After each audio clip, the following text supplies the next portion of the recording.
4 or 5 days of being in the encouragement room with some very specific interventions, we start seeing dogs that are coming around.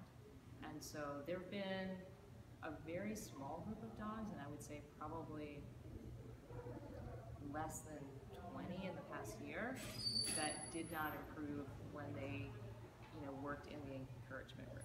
And so for us, it's been a really good tool to give some of the dogs that come here that are stressed out, that are fearful, that are overwhelmed by this setting. This is not, a home setting. They are around strange people, strange noises, different routines, a lot of other animals, and that can be really difficult. Even for a very well-adjusted dog, this is a difficult environment.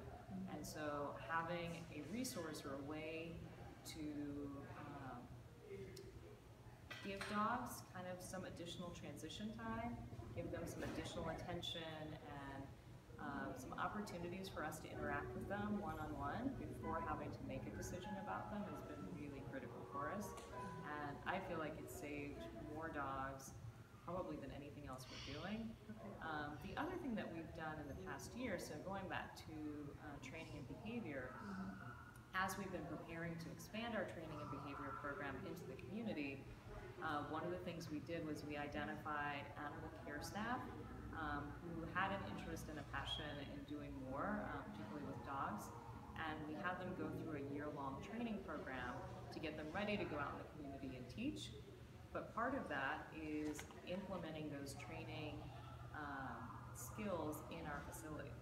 And so they regularly will do positive reinforcement, will work on different training skills, whether it's leash walking or sitting quietly to wait for a treat, different positive social behaviors that we want within the entire shelter population, so not just the problem dogs, but really everybody getting that additional attention and additional training, and I feel like that's made a huge difference as well. I bet it makes a huge difference with the amount of people who don't bring the dogs back after they take them home with them too. Absolutely, and that is a number that we're always tracking. So we look at what is our return rate, and some of it is, I think, a reflection on our adoption team and how well they work with our clients and really help make good matches. So making sure that the adopter has a good appreciation of the challenges as well as the opportunities that a specific dog presents.